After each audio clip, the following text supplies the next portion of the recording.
তোমার কাছে মিনতি আমার, তোমার কাছে মিনতি আমার, মহামহিম দয়াময়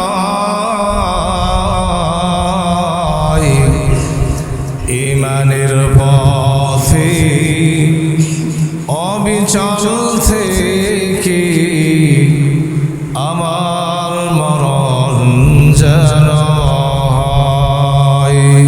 আল্লাহ রাব্বুল আলামিন বলেন, বান্দা শোনো, আমার দেওয়া জান, আমার দেওয়া মাল থেকে যদি তোমরা খরচ করো, আমার বিধানের মধ্যে যা কিছু আছে তোমরা যদি সচ্চাই সজ্ঞানে যদি গ্রহণ করো, আমি আল্লাহ পাক কিয়ামতের দিন তোমাকে জান্নাত দেব। সুবহানাল্লাহ।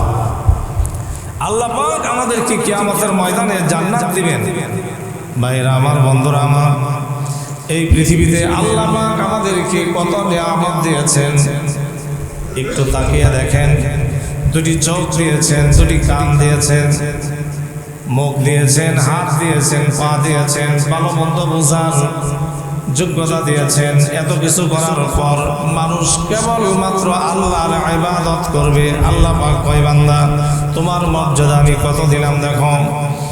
কাবার দিকে ইন্ডিকেট করে আল্লাহ পাক বলতেছেন, ওরে কাবা, আল্লাহর নবী বিশ্ব নবী জনাব মুহাম্মদুর রাসূলুল্লাহ সাল্লাল্লাহু আলাইহি সাল্লাম বলতেছে, ওরে কাবা, তুমি মনে রেখো একজন মুমিনের চেয়ে তোমার দাম কোনো অংশেই বেশি নয়।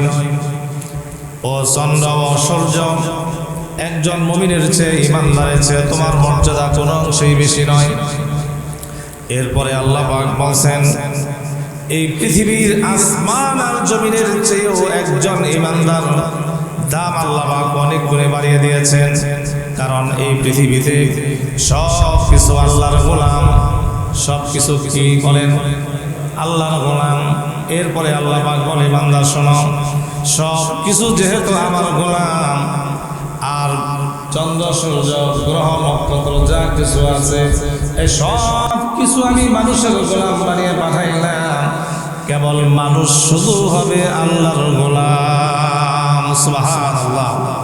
এবার আপনারা একটু ভালো করে খেয়াল করবেন, মানুষ যদি না থাকে, ইমানদার যদি না থাকে, এই চন্দ্রের কোনো দাম আছে নাকি? জোরে বলেন। এই সূর্যের কোনো দাম আছে? পাহাড়ের কোনো দাম আছে? নদীর কোনো দাম আছে? ফেরেশতার কোনো দাম আছে? কোনো দাম নাই। দাম আল্লাহ পাক এজন্য দিয়েছে, কেবলমাত্র আল্লাহর বান্দা আল্লাহ শুকরিয়া আদায় করবে। এজন্য আল্লাহ পাক এই চন্দ্র সূর্য গ্রহ নক্ষত্র যা কিছু আছে সব মানুষের উপকারের জন্য আল্লাহ পাক দিয়েছেন। সুবহানাল্লাহ। দিনের বেলা সূর্য যখন ওঠে তখন মানুষ কাজ করবে, ক্ষেত খামারে কাজ করবে, বান্দার উপকারের জন্য আল্লাহ পাক দিয়েছেন। সারাদিন কাজ করে যখন আল্লাহর বান্দা ক্লান্তি আসবে, শরীরের মধ্যে একটা জীবাণু আসবে, সূর্য যখন অস্তমিত হবে আল্লাহ পাক রাত করে দিয়েছেন। এই জন্য সব ধরনের কাজকর্ম বন্ধ, মানুষ আরামায়েশে একটু স্বস্তি ফেলবে, রেস্ট নেবে। এই জন্য আল্লাহ পাক রাত দিয়েছেন। দিনে যখন কিছু মানুষ ঘুমায়, পরিপূর্ণভাবে ঘুম আসে না, আসে। আবার ঘরের মধ্যে যখন লাইট জ্বালানো থাকে এই মুহূর্তেও কিন্তু পরিপূর্ণ ঘুম আসে না। লাইটটা বন্ধ করলে ঘুম আসে।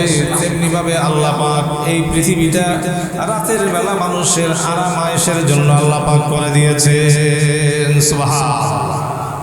আমার বন্ধুগণ, এই পৃথিবীর সমস্ত মাখলুক আল্লাহর ইবাদত করে, কেবল মানুষ শুধু আল্লাহকে ফাঁকি দেয়, নামাজ পড়ে না, রোজা রাখে না, মিথ্যা কথা বলে। মানুষ পরিপূর্ণ যাকাত দেয় না, রোজার হক পরিপূর্ণ আদায় করে না, সর্ব বিষয়ে আল্লাহকে ফাঁকি দিতে চেষ্টা করে, নিজেকে অনেক চালাক মনে করে। কিন্তু মনে রাখবেন, আমার আল্লাহ রব্বুল আলামিন আমাকে আপনাকে যে সুযোগ সুবিধা দিয়েছেন, যে সৌন্দর্য বৃদ্ধি করে দিয়েছেন, এই পৃথিবীটা কত সুন্দর, আসমান সুন্দর, জমিন সুন্দর, পাহাড় সুন্দর, গাছ ভরা ফল ভরা কত সুন্দর দেখা যায়, এত কিছু দেওয়ার পর আল্লাহ পাকের নিয়ামতের শুকর আদায় করে না। বান্দা আল্লাহর নিয়ামতের শুকর আদায় করে না। কথা বলেন ঠিক কিনা? আমার বন্ধুগণ, এই পৃথিবীতে সমস্ত প্রাণী একজনের কথা শুনে, একজনের কমান্ড মানে সে কে, তার নাম কি? জোরে বলেন, আরো জোরে আওয়াজ করে বলেন। আল্লাহ পাক হিংস্র প্রাণীকে নোটিশ করে দিয়েছেন, তুমি লোকালয়ে আসবে না। সাপ, বাঘ, ভাল্লুক যারা আছে এগুলোকে আল্লাহ পাক নির্দেশ দিয়েছেন তোমরা জঙ্গলের মধ্যে অবস্থান করবে, তোমরা লোকালয়ে যাবে না। আমার বান্দার যেন কোনো অসুবিধা না হয়, এই জন্য তোমরা লোকালয়ে যাবে না। আল্লাহর হুকুম মানে কি মানে না? জোরে আওয়াজ করে বলেন। এরপরে পানির মধ্যে একটা পার্টিশন আছে, সাদা পানি এবং কালো পানি। নদীর মধ্যে একটা পার্টিশন আছে কি নাই? জোরে বলেন। নদীর পানি আল্লাহর কথা শুনে, নদীর মাছ আল্লাহর কথা শুনে, ফেরেশতাকুল আল্লাহর কথা শুনে, সব আল্লাহর কথা শুনে। কিন্তু মানুষ, আল্লাহ পাক বলছেন বান্দা তোমরা সুদ খাইও না, মানুষ সুদ খায়। তোমরা ঘুষ খাইও না, মানুষ ঘুষ খায়। খায় কি খায় না? এই যে সমুদ্রের পানির নিচে এক একটা মাছ আল্লাহ পাক দিয়েছেন, এই মাছের 1 টন 2 টন খাদ্য লাগে। তিমি মাছ অনেক বড় মাছ। এরপরে আল্লাহ পাক রব্বুল আলামিন 3 ওয়াক্ত তাকে পেট ভর্তি খানা খাওয়ান। জোরে বলেন খাওয়ান কি খাওয়ান না? আমার বন্ধুগণ, সমুদ্রের পানির নিচে বড় বড় মাছ, তারা ব্যবসা নাই, বাণিজ্য নাই, কোনো ঘর নাই, নির্ধারিত বাড়ি নাই, কোনো কিছুই নাই। আল্লাহ পাক তারপরেও এই মাছটাকে 3 ওয়াক্ত খাওয়ান। এই যে বড় বড় পাখি দেখি, এই পাখিগুলো তাদের নিজস্ব কোনো ঘর নাই, বাড়ি নাই, তারপরে পাখিকে কে খাওয়ান? জোরে আওয়াজ করে বলেন। আমার আল্লাহ খাওয়ান। এই জন্য আমার ভাইয়েরা, বন্ধুরা, আমি আপনাদেরকে বলতে চাই, আল্লাহ পাক আদর করে মহব্বত করে আমাদেরকে মানুষ বানাইলেন। সেই আল্লাহ আমাদেরকে মায়া করে দয়া করে আবার জান্নাতে দিবেন। আল্লাহ কখনোই চান না আল্লাহর বান্দা জাহান্নামে যাক। আল্লাহ কখনোই চান না যে আল্লাহর বান্দা জাহান্নামে যায়। আমরা কি সকলেই জান্নাতে যেতে চাই না জাহান্নামে যেতে চাই? সকলেই একটু আওয়াজ করে বলতে হবে, কোথায় যেতে চাই? যদি আমরা জান্নাতে যেতে চাই তাহলে জান্নাতের কিছু নির্দেশনা আছে, আছে না নাই? যারা মোবাইল ইউজ করেন, ওয়ালটন মোবাইল যদি আপনি ইউজ করেন, বন্ধ করে খুললেই ওই মোবাইলের মধ্যে ওয়ালটন লেখা ওঠে কি ওঠে না? ওঠে না? সিম্ফনি যদি চালান, বন্ধ করার পর মোবাইল অন করলে কি লেখা ওঠে? সিম্ফনি লেখা ওঠে। কিন্তু এক একটা কোম্পানির এক একটা নিয়ামতের শুকরিয়া আদায় করে মোবাইল। কিন্তু আমরা আল্লাহর নবীর উম্মত, আল্লাহর বান্দা, আমাদের মুখ খুললেই সব সময় আল্লাহর কথা মুখে আসবে। রাস্তা দিয়ে চলার সময়, কারোর সাথে কথা বলার সময়, সব সময় আমরা ইনশাআল্লাহ বলবো, আলহামদুলিল্লাহ বলবো, সুবহানাল্লাহ বলবো। আল্লাহর এই দেওয়া জবান দিয়ে, আল্লাহর এই জবান দিয়ে কি বলবো? আওয়াজ করে বলেন, সুবহানাল্লাহ বলবো, আলহামদুলিল্লাহ বলবো। আমার বন্ধুগণ, আল্লাহ পাক আমাদেরকে আদর করে মহব্বত করে বানাইলেন যাতে আমাদের জাহান্নামে যেতে না হয়। কোথায় যেতে না হয়? জাহান্নামে যেতে না হয়। কারণ আল্লাহ পাক আমাকে আপনাকে কত রহম করেছেন, মেহেরবানি করেছেন। রমজান দিলেন, একের পরিবর্তে আল্লাহ 70 দিলেন। এরপরে আল্লাহর বান্দা এই মাসে একটা কোরআনে কারীম খতম করলে অন্য মাসের 70টা খতমের সমান সওয়াব তারা আমলনামায় দেয়া দেয়। এই মাসে জাকাতের ব্যবস্থা আল্লাহ করলেন, আপনার মাল পবিত্র করে দেন। ঢাকা শহর বিভিন্ন জায়গায় দেখা যায় হঠাৎ করে আগুন লেগে কোটি কোটি টাকার সম্পদ নষ্ট হয়ে যায়, ধ্বংস হয়ে যায়। এর কারণ কি? কারণ খুঁজে বের করলে দেখা যায় তার যে নেশাব পরিমাণ মাল ছিল তিনি পরিপূর্ণ জাকাত দেয় নাই। ইসলামের কিছু বিধিবিধান, কিছু দিক নির্দেশনা যখন মানুষ না মানবে, আল্লাহ পাক তাকে পরাজয় দিবেন, তাকে বেইজ্জতি করবেন। এজন্য ইসলামের সমস্ত বিধিবিধান আমরা কি মানব কি মানব না? জোরে বলেন, আমরা কি সবাই মানব ইনশাআল্লাহ? আমার বন্ধুগণ, এই রমজান মাসে আল্লাহ পাক আমাদেরকে যখন রমজানের চাঁদ উঠে সমস্ত উম্মতি মুহাম্মাদির কবর আযাব 1 মাসের জন্য মাফ করে দিয়েছেন। সুবহানাল্লাহ বলেন। শয়তানদেরকে শিকল দিয়ে আবদ্ধ করেছেন, বন্দী করেছেন। এরপরে এই মাসে কেউ নফল ইবাদত করলেও আল্লাহ পাক তাকে ফরজের সমান সওয়াব দেন। একটা কোরআন খতম করলে 70টা কোরআন খতমের সওয়াব দেন। বাংলাদেশ থেকে অনেক ভাইয়েরা বন্ধুরা কাবা ঘরে তাওয়াফ করবেন, এরপরে ইতিকাফ করবেন। দেখেন সেখানে রমজান ছাড়াই 1 ওয়াক্ত নামাজ পড়লে 1 লক্ষ রাকাতের নামাজের সমান সওয়াব তার আমলনামায় আল্লাহ দিয়ে দেন। এখন এই রমজান মাস 1-এর পরিবর্তে যদি 70 হয়, কাবা ঘরে 1 রাকাত নামাজ পড়লে কত সওয়াব হয় ক্যালকুলেটর জায়গা দিবেন, এরকম হবে কি হবে না বলেন? মদিনায় নামাজ পড়লে 1 ওয়াক্ত নামাজ পড়লে কয়টা সেজদা দেন দেখেন। জোহর নামাজ পড়লে 4 রাকাত নামাজে কয়টা সেজদা আছে? কয়টা আছে? 50 দিয়ে যদি আপনি কোরআন দেন আর তাহলে কত হয়? আমার বন্ধুগণ, আল্লাহ পাক আমাদেরকে আদর করে মহব্বত করে মানুষ বানাইলেন এজন্য যে আমরা আল্লাহর বান্দা, আল্লাহর গোলাম যাতে হতে পারি। আল্লাহ পাক আমাদেরকে গুনাহ মাফ করে যেন জান্নাতের উপযোগী করতে পারেন, এই জন্য রমজান দিয়েছেন। এই জন্য রমজান দিয়েছেন। রমজান শুধু এমনি এমনি আল্লাহ পাক দেন নাই, লাআল্লাকুম তাত্তাকুন, তোমরা যাতে মুত্তাকী হতে পারো। আর এই রোজা যে আমাদের প্রতি ফরজ এ পর্যন্তই নয়, আমাদের পূর্ববর্তী যারা ছিল তাদের উপর প্রতিও কি ছিল? রোজা ফরজ ছিল। যতদিন আমরা বেঁচে থাকবো, যতদিন দুনিয়া থাকবে, আমরা বেঁচে থাকবো, ততদিন আমাদের কি করতে হবে? এই রোজা রাখতেই হবে, ফরজ আদায় করতেই হবে। এই ফরজ কিন্তু মাপ নাই, মাপ আছে।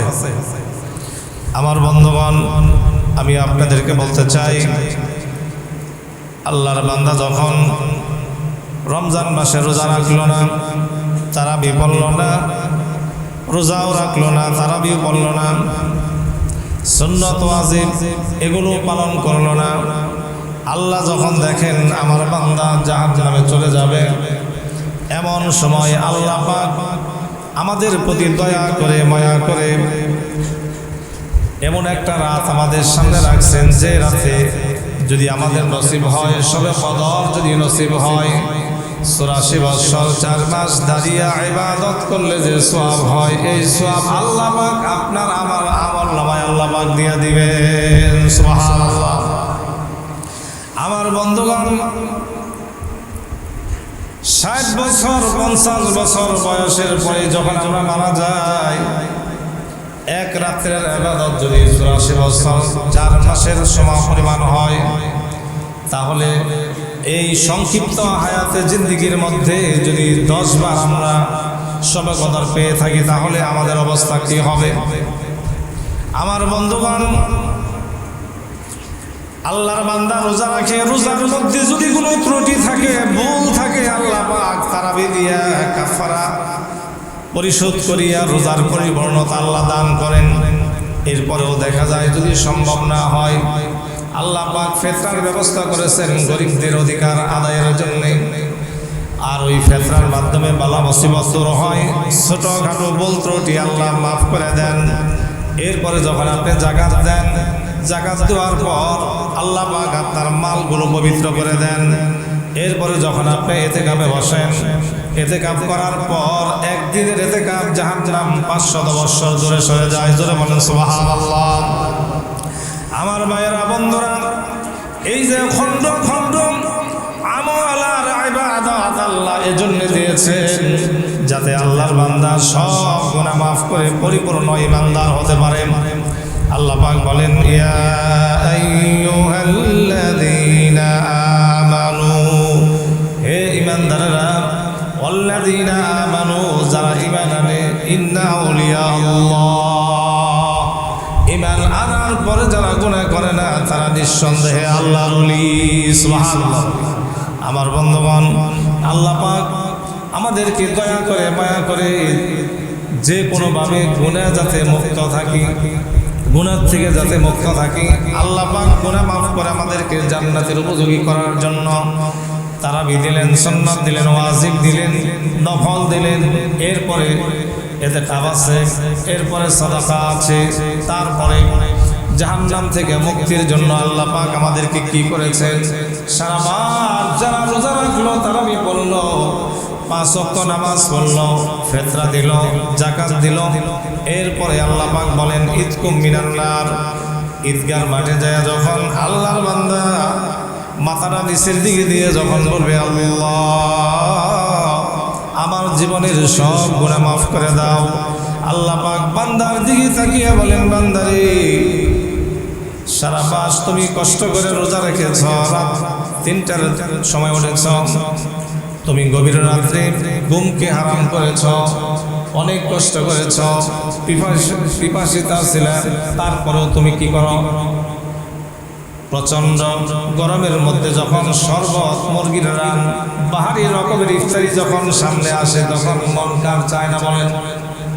লেবু দিয়া, বরফ দিয়া, ঠান্ডা পানিতে যখন শরবত বানানো হয়, মন চায় একটু খাই, কিন্তু খায় না। আল্লাহর বান্দা ইফতারির সামনে নিয়ে এভাবে নাড়াচাড়া করতে থাকে। আল্লাহ পাক ডাক দেয়া বলে ও আমার ফেরেশতা, দেখো আমার বান্দা ওনারা কি করে। ভাই আল্লাহ ওনারা ইফতারি বানাচ্ছে, ভাই খায় না কেন? ভাই আল্লাহ খায় না এজন্য আপনার হুকুম হয় না, হয় নাই আপনাকে দেখে ভয় পায় এজন্য খায় নাই। আল্লাহ পাক বলে বান্দা শোনো, তোমরা যখন ইফতারির সামনে নিয়ে নাড়াচাড়া করো, সময় হয় নাই, তুমি খাও না, আমি আল্লাহ রব্বুল আলামিন লক্ষ লক্ষ ফেরেশতাদেরকে নিয়ে আমি বৈঠক করি আর বলি ও আমার ফেরেশতা, তোমরা না বলেছিলে আদম সৃষ্টি করতে না করেছিলে তোমরা, কিন্তু আমি আল্লাহ রব্বুল আলামিনকে কেমন ভয় পাই তারা। ও আমার ফেরেশতা, আমার বান্দা আমাকে কি দেখেছে? কয় না দেখে নাই। আমার বান্দা জান্নাত দেখেছে? কয় না দেখে নাই। আমার বান্দা জাহান্নাম দেখেছে? কয় না দেখে নাই। আল্লাহ পাক বলে ও আমার ফেরেশতা, আমার বান্দা জান্নাত দেখলো না, জাহান্নাম দেখে নাই, কিছুই দেখে নাই, আমাকে দেখে নাই, তারপরেও আমার কোরআনের কথা বিশ্বাস করে তারা আমাকে মেনেছে, আমার প্রতি ঈমান এনেছে। ও ফেরেশতা তুমি সাক্ষী থাকো, আমার বান্দার জীবনের সব গুনাহ আমি মাফ করে দিলাম। আমার বন্ধুগণ, ইফতারের পূর্ব মুহূর্তে আসমান থেকে যখন জমিনের মধ্যে বৃষ্টি পড়ে, এই পৃথিবীতে কোনো মানুষের পক্ষে বৃষ্টি গণনা করা সম্ভব কিনা জোরে বলেন? আল্লাহ পাক বলেন বান্দা আমি তোমাদেরকে এমনভাবে মাফ করি, আকাশ থেকে যখন বৃষ্টি জমিনে পড়ে কোনো মানুষের পক্ষে যেমন গণনা করা সম্ভব না, এর থেকে অনেক অনেক পরিমাণ জাহান্নামীকে আমি ইফতারের পূর্ব মুহূর্তে আমি ক্ষমা করে দেই। বেগয়রি হিসাব, বেহিসাবি আল্লাহ দান করেন, ক্ষমা করেন আমাদের জন্য। এত রহমত আমাদের জন্য আল্লাহ পাক করেছেন। আমার আল্লাহ কয় বান্দা শোনো, তুমি গুনাহ করেছ, আমার কাছে তওবা করো, আমি আল্লাহ তোমাকে ক্ষমা করে দিব। এই পৃথিবীর মধ্যে মা বাবা, ভাই বোন, বন্ধু বান্ধব, ব্যবসায়িক পার্টনার যারা আছে, আপনারা বলুন তো কেউ কারোর কাছে অপরাধ করলে সে কি ডাক দেয় আসো তোমাকে ক্ষমা করে দেই? কেউ বলে? এই পৃথিবীতে দেখেছেন কেউ বলে? কেউ বলে না। আমার আল্লাহ কয় বান্দারে গুনাহ করেছ, আমাকে আল্লাহ বলে ডাক দাও, আমি আল্লাহ তোমাকে ক্ষমা করে দিব। ফাযকুরুনি আযকুরুকুম, আল্লাহ কয় বান্দা তুমি আমাকে স্মরণ করো, আযকুরুকুম আমিও তোমাকে স্মরণ করব। আল্লাহর বান্দা যখন আল্লাহর দিকে এক হাত এগিয়ে যায়, আল্লাহ বান্দার দিকে 10 হাত এগিয়ে আসে। সুবহানাল্লাহ, আরো আস্তে কোন সুবহানাল্লাহ। আল্লাহর নাম মুখ দিয়ে বের করলে লাভ আছে না নাই? এই রমজান মাস একবার সুবহানাল্লাহ বললে, অন্য মাসের 70 বার সুবহানাল্লাহ বললে এর সমপরিমাণ সওয়াব আল্লাহ আপনাকে আমাকে দিবে। কোন সুবহানাল্লাহ।